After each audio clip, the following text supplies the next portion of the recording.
Sir నిన్న నా పేరు శ్రీవిద్య సార్. నేను తపోవనం నారాయణపురం ఏఎస్ఆర్ నగర్ లో ఉంటున్నాను. నిన్న సాయంత్రం 4:30-5 గంటల ప్రాంతంలో హారిక సచివాలయం 1 ఎంప్లాయీ మా ఇంటికాడికి వచ్చింది సార్.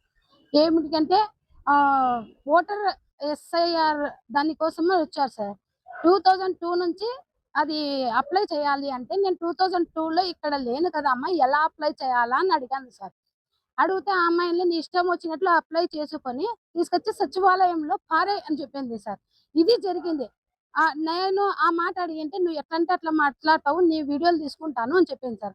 ఆల్రెడీ సచివాలయం అమ్మాయి హారిక ఇంతకు ముందు కూడా నా వీడియోలు తీసుకొని సర్వే రిపోర్ట్ కోసం అని పిలిపించి సచివాలయం అనుకుని నా వీడియోలు తీసి పోలీస్ స్టేషన్ లో కంప్లైంట్ ఇచ్చారు సార్. నా స్థలంలో సీసీ రోడ్డు వేసినారు, నా కాంపౌండ్ లోనే పైప్ లైన్ వేశారు సార్. ఇవి తీసేయమని నేను ఎన్నోసార్లు అధికారుల చుట్టూ తిరిగాను. ఇంతకు ముందు ఉండే సిఐ గారు రాజేంద్రనాథ్ యాదవ్ గారు యాక్షన్ తీసుకొని నా కాంపౌండ్ లో ఉండే పైప్ లైన్ అయితే తొలగించారు సార్. సీసీ రోడ్డు సమస్య నాకు తెగలేదు, పరిష్కారం కాలేదు.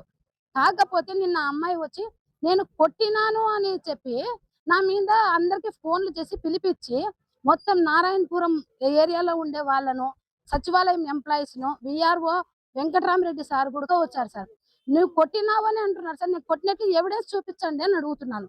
ఈ ఇన్సిడెంట్ జరిగినప్పుడు నేను, హారిక అనే అమ్మాయి, మీసాల ప్రభాకర్ వాళ్ళ అబ్బాయి మాత్రమే ఉన్నాం సార్, ఎవరూ లేరు.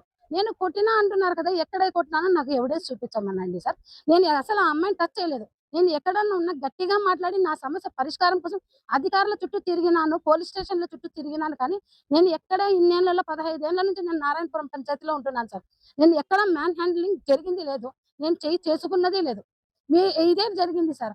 నేను అసలు ఏం చేయకపోయినా నేను కొట్టినానని సచివాలయం ఎంప్లాయీస్ అందరినీ తీసుకొని వచ్చి ఈఓ సారు, ఇంతకు ముందుండే ప్రవీణ్ బాబు గారు, ఇప్పుడు ఉండే శ్రీధర్ రావు గారు నాకు 20 డేస్ నుంచి వాటర్ సప్లై కట్ చేశారు సార్. అది కానీ చూపిస్తాను మీకు వాట్సాప్ లో. 20 డేస్ నుంచి వాటర్ రావడం లేదు సార్ అని మేము అడిగితే నా ఫోన్ కాల్ కూడా లిఫ్ట్ చేయడం లేదు సార్. చూపిస్తాను సార్, చూడండి సార్. 20 డేస్ నుంచి నాకు వాటర్ సప్లై కూడా కట్ చేస్తున్నారు, వాళ్ళు ఆఫ్ చేసేసి. శ్రీధర్ రావు ఈవో గారు సార్. ఇప్పుడు ఇతను అందరూ కలిసి నా మీద అనవసరంగా నేను కొట్టినానని చెప్పి హారిక లేడీస్ ఇదవుతుందనే ఉద్దేశంతో హారిక అనే అమ్మాయినే పంపించి నా మీద వాళ్ళే కొట్లాడినారు సార్. నేను ఎక్కడే కానీ మ్యాన్ హ్యాండిలింగ్ జరగలేదు. నేను 100 డైల్ చేసి పోలీసు వాళ్ళకి కంప్లైంట్ చేస్తే జయచంద్రారెడ్డి సారు, ఇంకొక కానిస్టేబుల్ సార్ వచ్చారు సార్. వాళ్ళ ముందర నేను ఆటో ఎక్కుతుంటే స్టోర్ డీలర్ ఆ అమ్మాయి పేరు మాధవి అంట సార్, ఆమె వచ్చి నన్ను ఆటో ఎక్కుతుంటే జుట్టు పట్టుకొని కొట్టింది. ఇది పోలీసులే సాక్ష్యం. నేను ఆ మాట అడిగితే పోలీసుల సాక్ష్యం చెల్లదు అంటున్నారు సిఐ గారు. కానీ ఎస్ఐ మేడం ఏమన్నారు, నీకు ఆల్రెడీ ఒకసారి ఫేవర్ చేశామమ్మా, మళ్ళా మేము చెయ్యము అనే విధంగా మాట్లాడుతున్నాను. నేను ఎక్కడే కానీ మ్యాన్ హ్యాండిలింగ్ చెయ్యలేదు.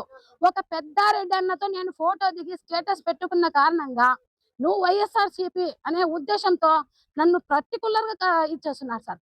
ఏమన్నంటే నువ్వు ఆస్తులు వదులుకొని నారాయణపురం వదిలేసి వెళ్ళాలని అంటున్నారు. దేనికి వదలాలా సార్? కోట్ల విలువ చేసే ప్రాపర్టీని నేను ఎందుకు వదలాలా? ఆ అమ్మాయి మాధవిను, స్టోర్ సత్యన్న వీళ్ళందరూ టార్గెట్ చేసుకొని మరీ నా మీద దాడికి వచ్చినారు. అసలు మొత్తం ఏరియా నేను ఎక్కడే కానీ నా తప్పు లేదు, వాళ్ళే వస్తున్నారు. వల్గర్ లాంగ్వేజ్, బట్టలు కూడా తీసి కొట్టి నాకు న్యూడ్ ఫోటోలు తీసి పెడతామని బెదిరిస్తున్నారు సార్. ఆ అమ్మాయి మాధవి అని స్టోర్ డీలర్ అనే అమ్మాయి చాలా వల్గర్ గా, ఆమెతో పాటు ఇంకా 2 ఉన్నారు, ఎవరో నాకు తెలీదు. వాళ్ళ పేర్లు కానీ వాళ్ళ కేసులు కానీ చూడలే. నిన్న నైట్ వరకు ఈడే ఉన్నాం సార్. నేను 11 వరకు ఇక్కడే కూర్చున్నా. వాళ్ళు అక్కడ బండ మీద కాసుకొని కూర్చున్నారు సార్ నా మీద దాడికి. ఆడే కూర్చుంటే మళ్ళా అతని పేరు రాము అని పోలీసు ఆయనని అడిగాను. సార్ ఆడే కూర్చున్నారు చూడండి సార్, నేను వెళ్తే కొడతానని కూర్చున్నారు ఆడ అని చెప్తే ఆ అమ్మాయి పేరు కానీ తెలియదంటే ఆ కానిస్టేబుల్ అన్ననే ఆ అమ్మాయి పేరు కూడా కనుక్కొని నాకు చెప్పారు. ఇంతవరకు నాకు వాళ్ళ పేర్లు కానీ ఏమే కానీ తెలియదు. నేను వైఎస్ఆర్సీపీనే సార్, నేను కాదనడం లేదు. నేను ఓటేసేది వైఎస్ఆర్సీపీ. నేను రెడ్డికే ఓటేసుకుంటా. రాజకీయానికి నాకు ఏం సంబంధం సార్? అసలు నా మీద నేను ఎందుకు గొడవకు వచ్చినారు? నేను ఎక్కడే కానీ మ్యాన్ హ్యాండ్లింగ్ జరిగినట్లు నాకు ప్రూఫ్ చూపించమని అడుగుతున్నా. ఈ ఇన్సిడెంట్ చెప్పినప్పుడు మేము 3 తప్ప మరో వ్యక్తి లేరు. ఈ ఎంప్లాయీస్ అంతా కొట్టింది అంటున్నారు. నేను కొట్టినట్లు ఎవిడెన్స్ చూపించమని అడుగుతున్నాను సార్. నేను ఎక్కడే కానీ కొట్టింది లేదు. నేను అసలు ఎక్కడే గాని నాకున్నది ఒక్కగానొక్క కూతురు సార్. నా కూతురు మీద కూడా ప్రమాణం చేసి చెప్తున్నాను. నేను ఎక్కడే గాని ఎవరినే గాని చేసుకునే లేదు. మాటలతో అడుగుతున్నాను. నేను ఆల్రెడీ ఇంట్లో అమ్మకానికి పెట్టుకుంటే నా ఇంటిని కూడా అమ్మడు పోనీకుండా చేస్తున్నారు సార్. ఇది జరుగుతున్నది. నాకు న్యాయం కావాలి. నాకు ఇప్పుడు EO Sridhar Rao sir, Harika, store dealer Madhavi మీద ఎఫ్ఐఆర్ కేసు ఫైల్ చేయాలా సార్. నాకు ఇది కావాలి. నాకు ఎఫ్ఐఆర్ వాళ్ళ ముగ్గురు మీద ఎఫ్ఐఆర్ చేయాలి. నా మీద దాడికి అంటే దుబ్బరాజా వాళ్ళ ఫ్యామిలీ, ఇంకొకరు వాళ్ళ మినరల్ వాటర్ సీనా అని ఉన్నారు సార్. ఆమె భార్య పేరు నాకు పూర్తి పేరు తెలియదు. ఆమెను రోగమ్మ అని అంటారు. ఆమె వీళ్ళందరూ అంటే మా మీదకి వందల మంది ఒక్కదాన్ని చేసి వందల మంది వస్తున్నారు. అంతా ఒకే కుటుంబానికి చెందిన వాళ్ళు. నేను ఒక్కడే అక్కడ రెడ్డి క్యాస్ట్ లో ఉండేది. మిగతా వాళ్ళు ఎవరూ లేరు. ఒక్క రెడ్డి అనే పదం చూసుకొని నమ్మి టార్గెట్ చేస్తున్నారు. మేము ఏం చేసాము? రెడ్డి కులంలో పుట్టడం తప్ప, మేము ఆస్తులు కొనుక్కోవడం తప్ప, కొన్న దానిలో మీద మీరు దౌర్జన్యం ఏంటి? ఆస్తులు గుంజుకోమని ఎవరు చెప్పారు? ఏం ఆస్తులు అప్పనంగా ఇస్తారా సార్ వాళ్ళకు?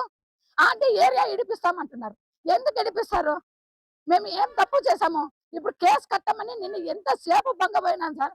వాళ్ళది వర్షన్ తీసుకుంటున్నారు కానీ సిఐ సార్ కానీ ఎస్ఐ మేడం కానీ నువ్వు కొట్టావు కొట్టావు కొట్టావు అని అంటున్నారు.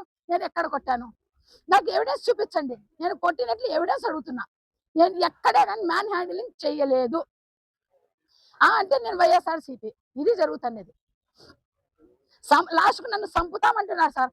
ఇంటికాడికి పోవాలంటే భయం వేస్తుంది. సంపనికి వస్తున్నారు, మా ఇంటి మీద దాడికి వస్తున్నారు. ఇందాక కూడా నేను ఇంట్లో లేని ఎస్పీ ఆఫీస్ కాడికి పోతే ఒక అమ్మాయి వచ్చిందంట.